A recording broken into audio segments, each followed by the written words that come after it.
앞에서 소원성 목사님은 설교학적으로 행복하게 해주시고 또 우리 기창 목사님은 철학적으로 또 우리 마음을 한번 뒤집어 놓아주셨고요. 우리 부교자 저도 그러니까 앞에 두 분은 박사님인데 우리 목사님은 왜 목사님으로 되어 있습니다. 그래서 제가 두 분은 박사적으로 오늘 발표하실 것이고 나는 목회적으로 발표하기 때문에 목사라고 해라 이렇게 얘기를 해서 괜찮죠? 아멘. 네, 저는 오늘 귀한 분들을 모시고 목회 이야기를 하려고 합니다. 저는 강원도 홍천에서 19년 목회하다가 지금 춘천에서 11년째 순공 춘천교회 51년 된 교회예요. 40년 원로 목사님 1대 목회하시고 덜시하시고 저는 2대 목회자로 지금 11년째 목회를 하고 있습니다. 2대 목회는 쉽지는 않았던 것 같아요. 한 분이 40년 저는 강원도 춘천, 강원도 시골 아닙니까? 시골에서 이 도시 와서 얘기하려니까 좀 쉽지는 않은데 한 분이 40년을 목회하셨는데 정말 사랑으로 목회하셨어요. 그래서 제가 이대로 시험을 하면서 제 마음에 결단했던 것이 있습니다. 나는 지금부터 세 분의 아버지 모시고 산다. 첫 번째는 하나님 아버지, 두 번째는 나를 낳아주시고 잘 양육해 주신 육신의 아버지, 세 번째는 우리 원로 목사님을 아버지로 모시고 살겠다. 이대로 시험을 하니까 중간에서 이간질 시키는 사람들이 가끔 있어요. 제가 마음에 안 들면 원로 목사님 쫓아가고 원로 목사님 마음에 안 들면 제게 쫓아가고. 제게 쫓아오면 저를 얘기해서 우리 아버지 얘기하면 너 나쁜 놈이야. 아니면 우리 아버지 얘기하면 당신 나빠. 이렇게 얘기하면서 제 중심에는 원로 목사님 목회하셨던 그 목회 철학의 중심을 바꾸겠다, 뒤집겠다가 아니라 새로운 것을 하려고 하는 것이 아니라 이 시골에서 어떻게 원로 목사님 40년 하셨던 이 목회를 이어서 그 다음 목회자 제가 취임했을 때 장로님이 90명이 계셨어요. 90명 장로님의 교회 조직은 별로 없습니다. 그렇다고 어떤 교회 시스템이 갖춰져 있는 것도 아닙니다. 쉽지 않았습니다. 그래서 제 중심을 가졌던 한 가지 또 다른 한 가지는 다음 목회자가 오면 마음껏 정말 선교하고 전도하는 그런 교회로 한번 세워보자. 중심에 그런 마음을 가지고 목회를 했습니다. 강원도 춘천에는요 지금 인구가 29만 명입니다. 서울에 한 9도 안 되죠. 29만 명인데 교회마다 환경이 다르기 때문에 제가 오늘 말씀드리는 것은 극히 저희 교회에 대한 이야기니까 여러분에게 도움이 되는 부분은 도움을 받으시면 좋겠고요. 또 여러분의 저는 동의를 얻지도 않을 것입니다. 제 목회 이야기이기 때문입니다. 제 중심은 항상 두 가지를 가지고 있습니다. 한 가지는 골방교회로서 어떻게 이 성도들을 하나님과 영적인 교통이 있게 만들 수 있을까. 또 다른 한 가지는 광장교회로서 교회가 삶의 현장으로 나가서 어떻게 이 성도들을 세워갈 수 있을까. 삶의 현장에서 복음의 정의로 살아내게 할 수 있을까.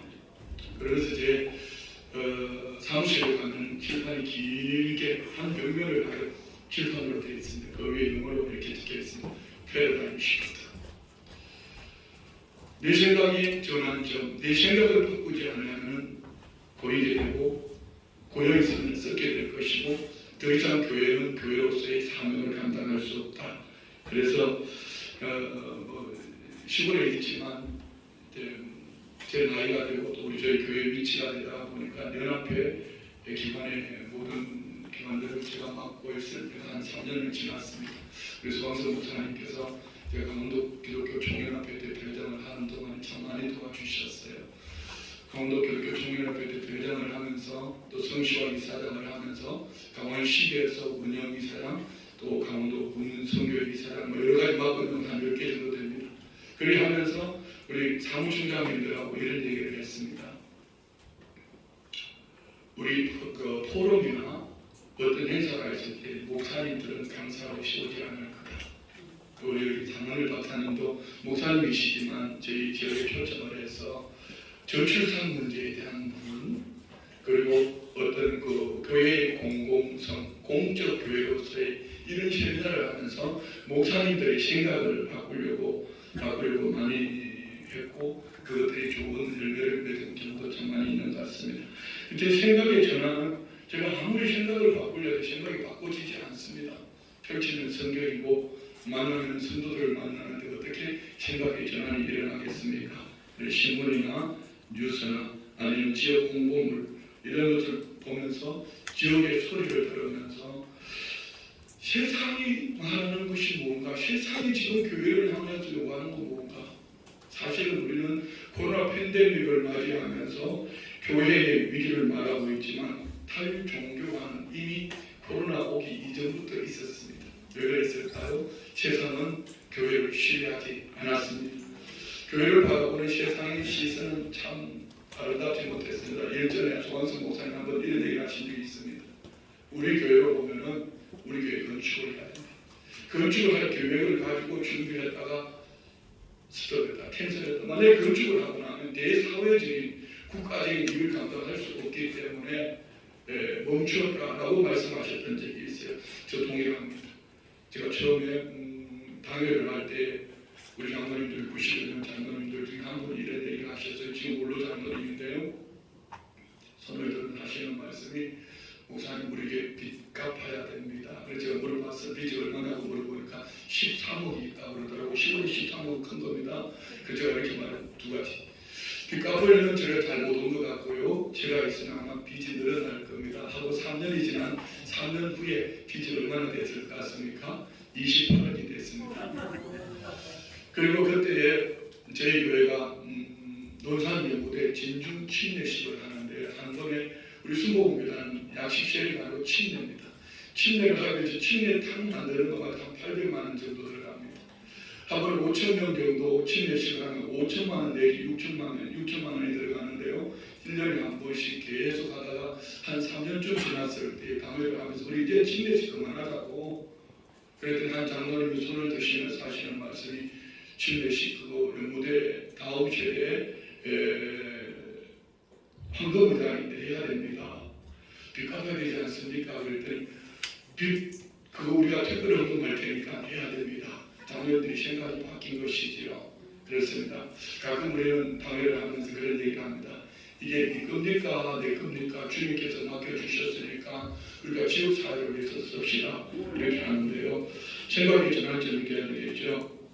제가 몇 가지만 말씀을 드리고 마침 저희가 어제 51주년이었습니다. 51주년 영상을 만들었는데 만든 영상 가운데 한 6분 정도만 저희 교회가 활동하면서 영상을 불러드리고 마칠 수 있도록 하겠습니다.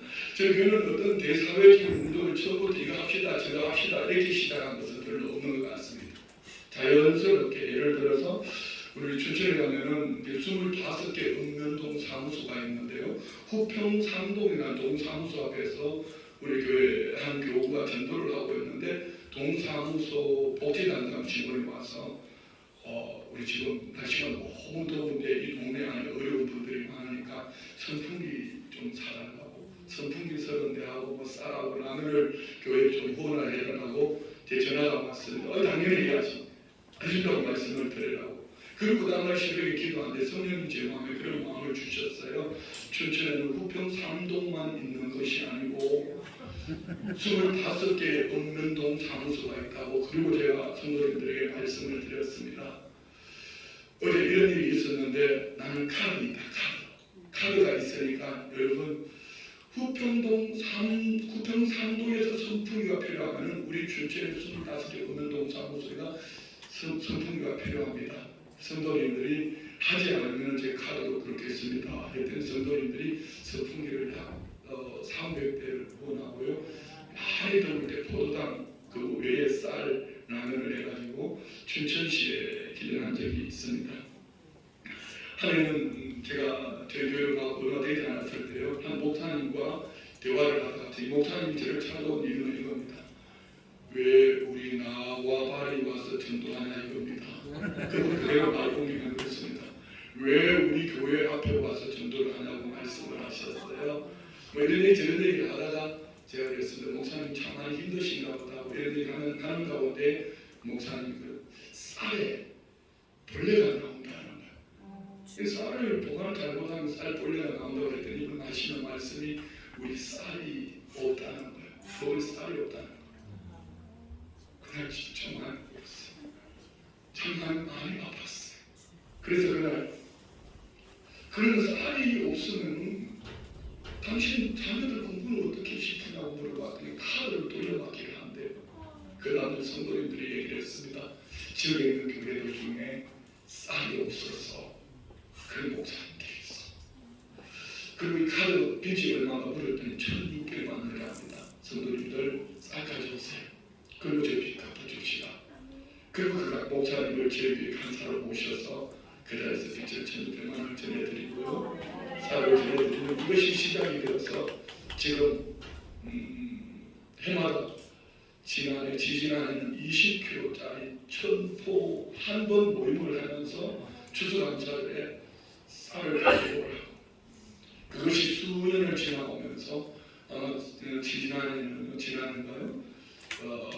20kg짜리가 천포가 넘게 성도님들이 헌신을 해주셨어요.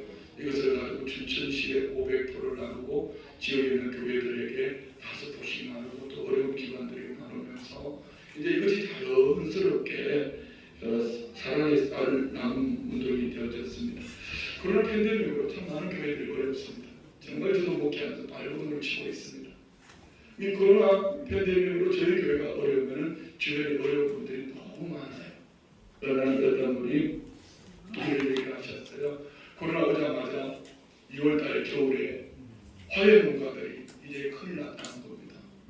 졸업식을 할 수 없고 모임을 하지 않으니까 꽃을 판매하지 못한답니다. 그래서 그들에게 우리 플라워데이 하자, 플라워데이. 그래서 꽃 농장을 찾아갔습니다. 우리 교회에 꽃을 이만큼 보내달라고. 그리고 그 튤립을 10개씩 묶어가지고 학교 성도님들에게 첫 번째는 사업장에 보내놓고 두 번째는 전도 대상자에게 전도를 하고 세 번째는 이웃들에게 함께 나누면서 코로나 팬데믹 속에 우리 교회가 꽃이 되다. 이것이 플라워데이가 돼가지고 화훼 농가에 함께 나누는 그런 계기가 되었고요. 뭐 같은 얘기입니다. 택시 기사들이 너무 힘들어하시는 것 같아서 이번에는 오늘 우리 이번 주일날은 택시 타고 오지 맙시다. 그 대신에 절대로 택시비의 잔돈을 받지 마십시오. 그리고 제가 이런 얘기를 했습니다. 우리 목사님이 주님이 그렇게 싫다고 해야 되는데 우리 목사님이 잔돈 받지 말고 그거 음료수 값으로 덜으라 그러더라 이렇게 얘기했더니 정말 하루는 택시가 600대 정도 들어왔어요. 600대가 왔는데 택시 기사분들이 얘기입니다. 참 재밌는 얘기입니다. 그분들이 하는 얘기가 앞으로 순복음 춘천교회 담임 목사를 시장으로 보내면 좋겠다. 제가 시장을 그런 건 아니고요. 이렇게 코로나 처음 왔을 때 이 시골 저희 도농이니까요. 지역의 분위기가 많이 다운됐습니다. 많이 가라앉았습니다. 그래서 교우들하고 우리 교육자들하고 의논을 하다가 우리 춘천을 좀 행복하게 만들어보자. 그래서 행복 나눔 데이라고 해가지고 그냥 자기 삶의 주변에 그냥 큰 거 말고 아파트 살면 아파트 엘리베이터 안에 나눌 수 있는 것 그리고 좋은 글귀들 행복을 전하는 글귀들을 만들어서 붙여라. 그리고 뭐 이렇게 하다 보니 어떤 분은 뭐 콩나물을 봉지로 바구니를 갖다 놓은 분도 있고 초코파이 뭐 다양하게 저도 했습니다. 저희 아파트 엘리베이터 안에 다양한 물품을 맨날 며칠 이렇게 제공을 하니까 춘천 시내 안에 맘카페에 우리 동네에 천사가 나타났다 뭐 이런 얘기가 나왔고 나중에 안 사실이지만 순복음 춘천교회라는 발행을 하게 되고 자연스럽게 복음을 전하는 데 큰 도움이 됩니다. 이것 외에도 같은 얘기들입니다. 지금 국가적으로 저출산 운동, 저출산 참 제일 힘든 0.78명이라고 말합니다. 이 저출산 문제를 가지고 교회가 반드시 함께 해야 되는데요. 저출산의 원인을 여러 가지로 보니까 첫 번째는 교육이고 육아이고 노후 대책이었습니다. 그래서 이런 세 가지를 교회가 어떻게 함께 감당할 수 있을까 고민을 하다가 저희 교회 안에서는 비전 스쿨이라고 해서 아이들을 학교에 가서 데리고 와서 학과 공부뿐 아니라 영어, 악기, 피아노, 바이올린, 운동 또 그 외에 이제 코딩이라든지 프로그램을 진행을 하는데요.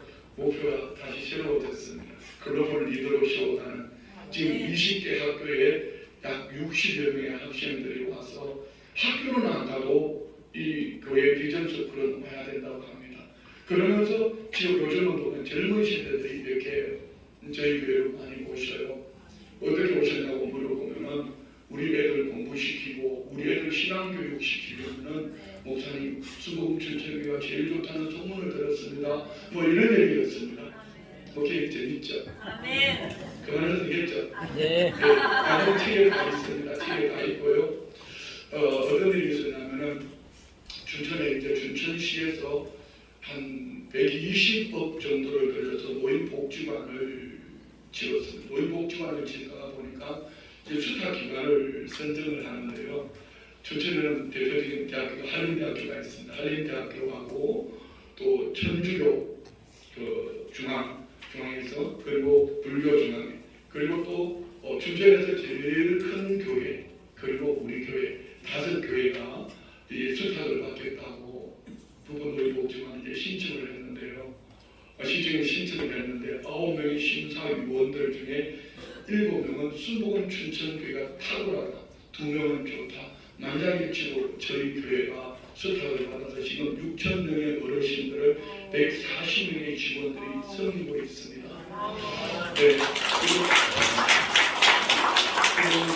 저희 춘천 안에서는 어떤 기관과 어떤 일을 해도 순복음 춘천교회가 저는 할 수 있다고 저는 생각합니다. 아멘. 보시면은 저희 원로 목사님 때부터 내려오는 대사회적으로 교회가 무엇을 해야 되는가?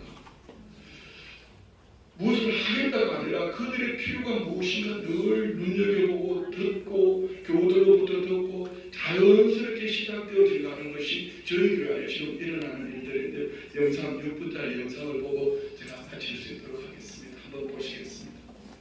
춘천교회는 모든 족속으로 제자를 삼으라는 지상명령에 따라 지난 50년간 예수님의 사랑을 섬김과 나눔을 통해 복음을 전하며 교회뿐만 아니라 우리가 속한 사회를 건강한 생명 공동체로 바꾸어가기 위한 다양한 사역을 실시해 오고 있습니다. 사역자 김주원